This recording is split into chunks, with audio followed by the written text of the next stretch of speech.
If it looks and sounds like a volatile corner of Iraq, think again.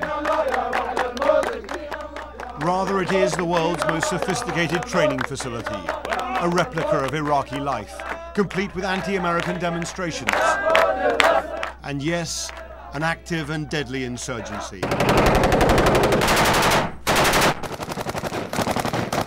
3 years and 2,000 lives too late, the Americans are taking counterinsurgency training seriously.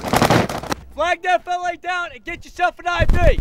Stay with us, stay with us. You've got to be nervous about going to Iraq. If I said I wasn't nervous, I'd be a fool. That's why it's so important to train now.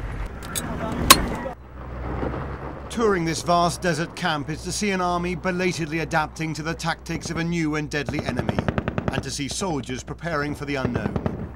I don't know what to expect, really. So I really don't think about the political aspect of it. If I'm ordered to go somewhere, that's where I'm going to go. Hey, listen to me! Hey! As the soldiers train, you cannot look into their faces without wondering who will not come back, who will die 8,000 miles away in a war that remains so bitterly controversial.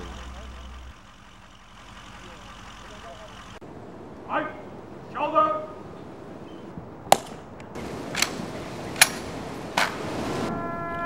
The changing of the guard at the tomb of the unknown soldier. Daily ritual at Arlington National Cemetery, a resting place for leaders and soldiers since the Civil War. Among the fallen of the wars of the past are some of the dead of the war of the present. But there is uncertainty here over what exactly they died for, because Iraq is a conflict about which America is confused.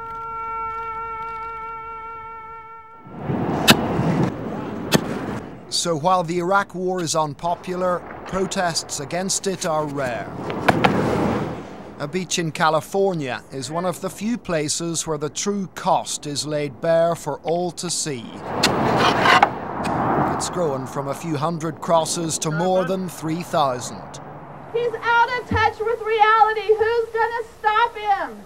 One of the leading anti-war protesters in America is Cindy Sheehan, whose son died in Iraq. But her demonstrations don't attract many people. How different it was in the late 60s, when the Vietnam protests regularly brought tens of thousands of people out onto the streets. 40 years later, and opposition to another war going badly led to another big turnout. Only this time it was to elect Democrats to take control of Congress.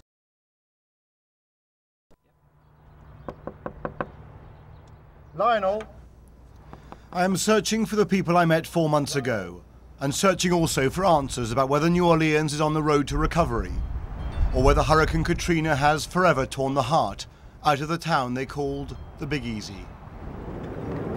Why are you staying? At the height of the flood disaster, we helped evacuate Lionel Crawford, a man distraught over leaving his cats behind. I'll be back. You'll be back. I'll be back. Lionel. But now, at the start of a new year, the question is, has he fulfilled that promise to return? 4 months on, and I remember those parting words so vividly. I'll be back. It's my home. But Lionel has not come back. And like hundreds of thousands of others in the richest country in the world, he remains a refugee. These was houses here. They're all gone. But one refugee who has returned is Suzette Walker, just taking her first look since the disaster, figuring out whether she could ever live once more in the city where she was born. We last saw Suzette as she was dramatically rescued from the rooftops and winched aboard a rescue helicopter.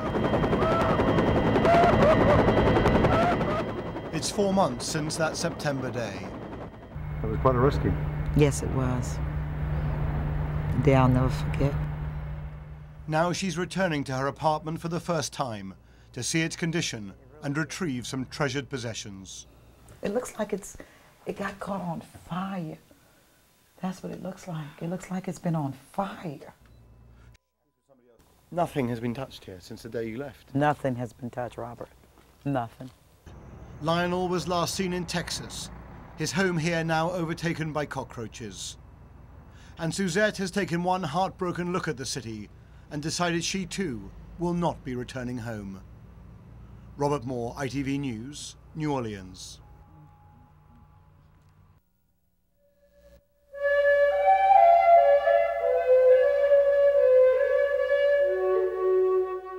It sits there on the edge of the Rockies, clean blue air. People in the 19th century, people came here to recover from tuberculosis because the atmosphere was so pure. You look around and there are places where you don't see any people. And how can you imagine that there's any problem? Denver, the mile-high city, one of the continent's most beautiful. But Denver is slowly taking its own life. Smog. It's worse here than almost anywhere else because here they drive like nowhere else. And one to a car is the way they like it. Like America as a whole, they consume more and waste more than any society on earth. We're a great consumer of everything. I mean, we love disposable items. That's our culture. The average American uses as much energy as 5 Mexicans and 500 Ethiopians.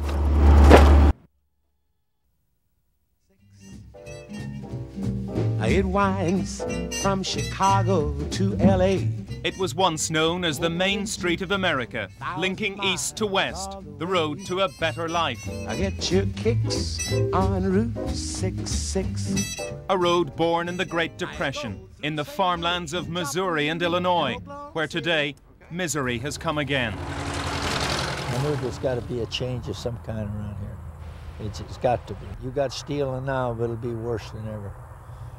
Because people will be desperate. In desperation, the farmer gathered his family and a few pitiful belongings and started the tiring trek west.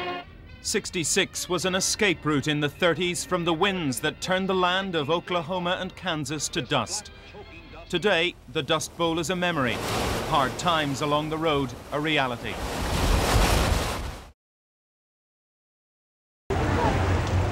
They are among the poorest in America, and they've waited here every year for half a century for an event that lasts just minutes, but that brings relief to lives of near destitution. On one run a year through 100 miles of Appalachia, a train brings presents to the children and brings tens of thousands to the tracks. The gifts, pencils, dolls, sweets and books come from the businesses and charities of Virginia and Kentucky. They're meant for the children.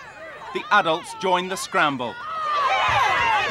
Look there, what a plane! Santa Claus brought you that. The presents are often more than the parents could ever afford. Can you open your present? For the families who live along the line in shacks and trailer homes, like the Dickinsons, it's not just Christmas come early. It's the best Christmas they'll have. I mean, there's so many jobs and stuff that's laying off and stuff like that, and a lot of kids won't get anything. And this is all they have. And so the parents even look forward to it for their kids. 30 miles down the track, not yet 9 in the morning, and the crowds are growing. Quite a few people on both sides of the track down here. The train cuts through the heart of America's coal country, an industry suffering, like most others, amid a stubborn recession.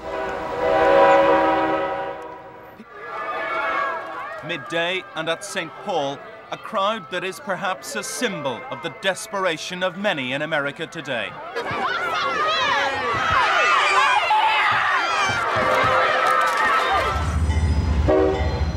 In Appalachia today, children are growing up with few expectations. The American dream, if it ever existed here, is all but dead. The train journey ended as it had begun, in a frantic scramble. Most Americans are worried about their country today. They were urged by their president this Thanksgiving to count their blessings. In eastern Kentucky, they're counting fewer blessings than ever before. Bill Neely, News at 10 in Appalachia.